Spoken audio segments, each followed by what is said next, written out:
Assalamualaikum warahmatullahi wabarakatuh.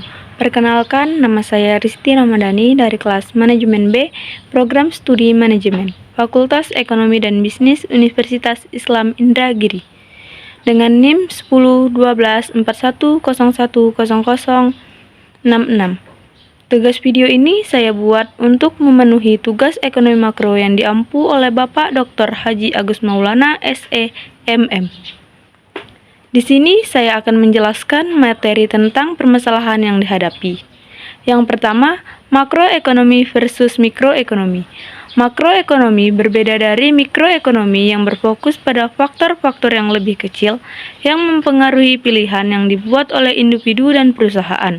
Faktor-faktor yang dipelajari dalam mikroekonomi dan makroekonomi biasanya saling mempengaruhi.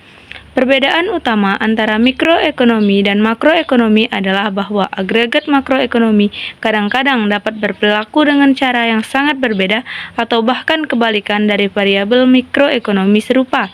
Misalnya, Keynes merujuk pada apa yang disebut paradox of thrift, yang berpendapat bahwa individu menabung untuk membangun kekayaan atau mikro.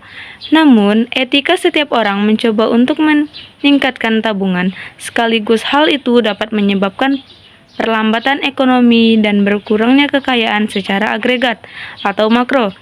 Ini karena ada pengurangan pengeluaran, mempengaruhi pendapat bisnis, dan menurunkan gaji pekerja.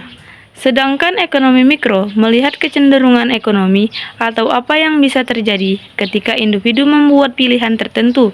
Individu biasanya diklarifikasikan ke dalam subkelompok, seperti pembeli, penjual, dan pemilik bisnis. Faktor-faktor ini berinteraksi satu sama lain sesuai dengan hukum penawaran dan permintaan sumber daya, menggunakan uang dan suku bunga sebagai mekanisme penetapan harga untuk koordinasi. Yang kedua, batasan makroekonomi. Penting juga untuk memahami keterbatasan teori ekonomi. Teori seringkali dibuat dalam ruang hampa dan tidak memiliki detail dunia nyata yang spesifik, seperti perpajakan, regulasi, dan biaya transaksi. Dunia nyata juga sangat rumit dan mencangkup masalah preferensi sosial dan hati nurani yang tidak cocok untuk analisis matematis.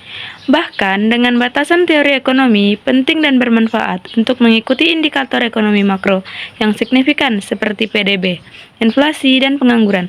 Hal ini karena kinerja perusahaan dan juga saham secara signifikan dipengaruhi oleh kondisi ekonomi di mana perusahaan tersebut beroperasi. Demikian juga sangat berharga untuk memahami teori mana yang mendukung dan mempengaruhi administrasi pemerintahan tertentu. Prinsip-prinsip ekonomi yang mendasari suatu pemerintahan akan berbicara banyak tentang bagaimana pemerintahan itu akan mendekati perpajakan, regulasi, pengeluaran pemerintah, dan kebijakan serupa. Dengan pemahaman ekonomi yang lebih baik dan konsekuensi dari keputusan ekonomi, investor setidaknya dapat melihat sekilas kemungkinan masa depan dan bertindak sesuai dengan keyakinan. Yang ketiga, pemikiran makroekonomi. Bidang ekonomi makro diatur ke dalam banyak aliran pemikiran yang berbeda, dengan pandangan yang berbeda tentang bagaimana pasar dan pesertanya beroperasi.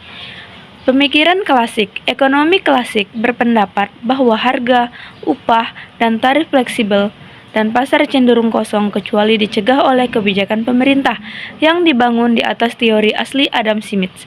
Istilah ekonomi klasik sebenarnya bukan sekolah pemikiran makroekonomi, tetapi label yang diterapkan pertama kali oleh Karl Marx dan kemudian oleh Keynes untuk menunjukkan pemikir ekonomi sebelumnya yang tidak disetujui. Pemikiran Keynesian, ekonomi Keynesian didirikan terutama berdasarkan karya John Maynard Keynes dan merupakan awal dari ekonomi makro sebagai bidang studi yang terpisah dari ekonomi mikro. Keynesian fokus pada permintaan agregat sebagai faktor utama dalam masalah seperti pengangguran dan siklus bisnis. Ekonomi Keynesian percaya bahwa siklus bisnis dapat dikelola dengan intervensi aktif pemerintah melalui kebijakan fiskal, di mana pemerintah membelanjakan lebih banyak dalam resesi untuk merangsang pemerintahan atau membelanjakan lebih sedikit dalam ekspansi untuk menurunkannya.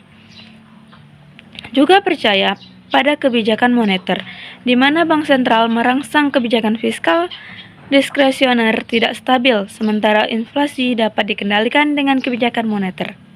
Pemikiran Keynesian baru. Aliran Keynesian baru juga mencoba menambah fondasi rekomeni pada teori ekonomi Keynesian tradisional.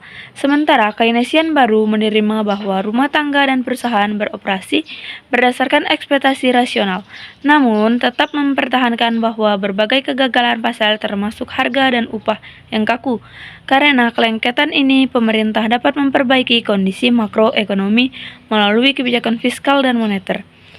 Pemikiran Austria. Sekolah Austria adalah sekolah ekonomi yang lebih tua, yang melihat beberapa kebangkitan dan popularitas teori ekonomi Austria, terutama berlaku untuk fenomena mikroekonomi. Namun demikian, seperti yang disebut ekonomi klasik, tidak pernah secara tegas memisahkan mikro dan makro.